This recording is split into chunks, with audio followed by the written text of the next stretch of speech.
In a world of big data, it's certainly changed the environment into which we invest in property and, more importantly, how we do our research. So if I rewind back some 20 years ago, there was really only 3 or 4 data collection agencies that we could use. So I think there was Residex, it was RP Data, and of course realestate.com.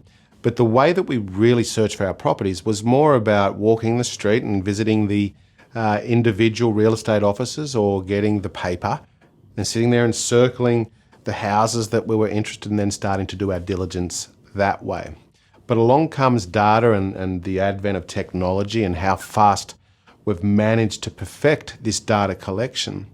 And it's really given us some opportunities to be able to take some shortcuts, if you will, to get to that endpoint in terms of research. Now, once again, in a world of big data, we've got so many things at our fingertips which we can utilize. Now, I've mentioned RP CoreLogic and On the House home sales domain and the like.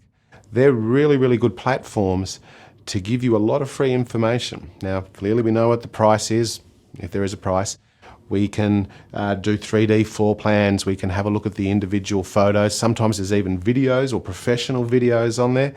And it also gives us the ability to be able to zoom in and use Google's road maps or street views, if you like, where we can go up and down the street and around the block and get a pretty good indication of what's surrounding the house. And then, of course, there's the satellite imagery as well, which we're looking for any imperfections such as railway lines or high-tension power poles or sewage pumps or overflow paths, whatever it may be.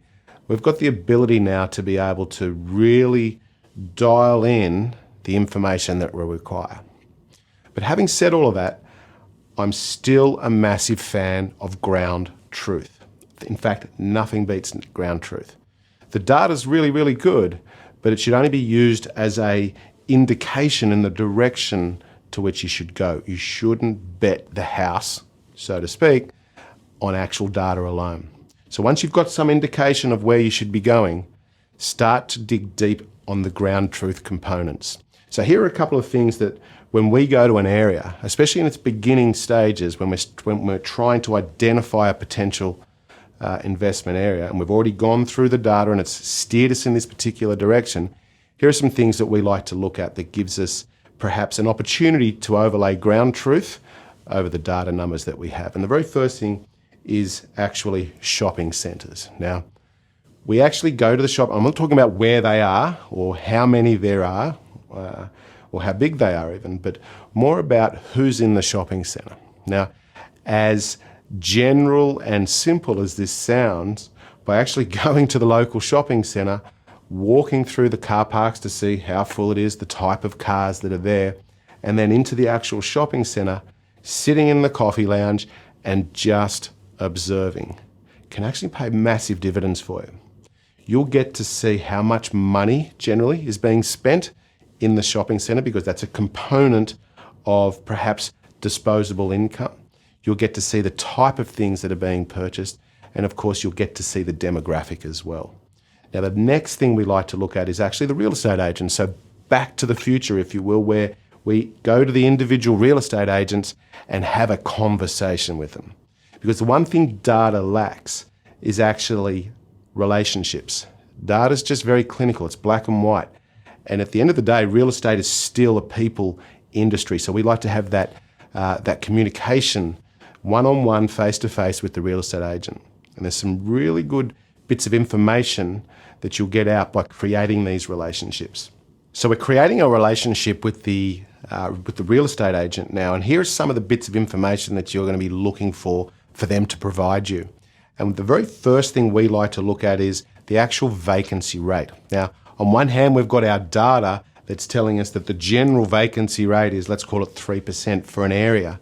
But that area is actually quite large. It might be a council area. Very rarely will you actually be able to obtain the data that's relevant to a suburb, relevant to a street, relevant to a property type. So by us walking the streets and then talking to each individual property manager from the different real estate agencies, we get to find out is A, how many properties do they manage? And B, how many have they got vacant now, which gives us an absolute immediate indication of what the vacancy rate is. Plus, we get to know the property types that they deem, being the local area experts, will rent better than anything else. Back to the sales agent though, however, we get to find out the raw live data, because once again, data's sometimes a little stale, it's a little old, it can be months old, so to speak.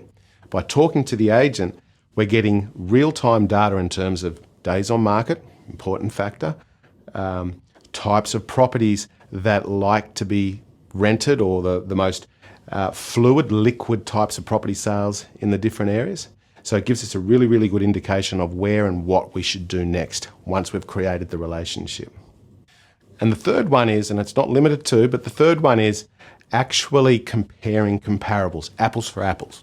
So we have this mega roll of data that we have in front of us comparing days on market, average sales for houses, 1-bedders, 2-bedders, 3-bedders, 4-bedders, double lock-up garages, and we can dial that right into a street-by-street scenario. Now, once we have this collection of data, we actually like to drive past all the houses, as well as combining it with the information that the agents have told us in why particular properties sold cheaper than others, or why they sold for more. So here's some really good examples.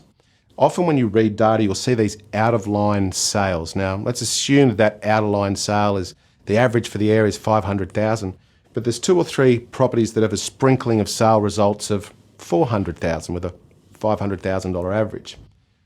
There's usually a story behind that. Now, if you just rely upon raw data, that's not going to give you the story. And the story might be something as simple as the property had structural problems. It was sold to a family member, perhaps. Perhaps it really wasn't a 4-bedroom home. It was 3 bedrooms plus a study, but it was advertised as 4 bedrooms and the data says so. So there's actually no truth behind the data to give you these averages. So by walking the streets or driving past all the houses, you'll get to know the truth behind the data. And the agents will tell you, it's amazing if you if you ask the right questions and then say nothing, the amount of information you'll get is astonishing.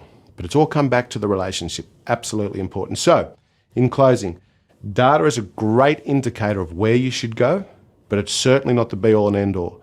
In fact, for me, ground truth is the be-all and end-all. You combine the two, overlay each other, and it'll make for a sound decision going forward in terms of property investing.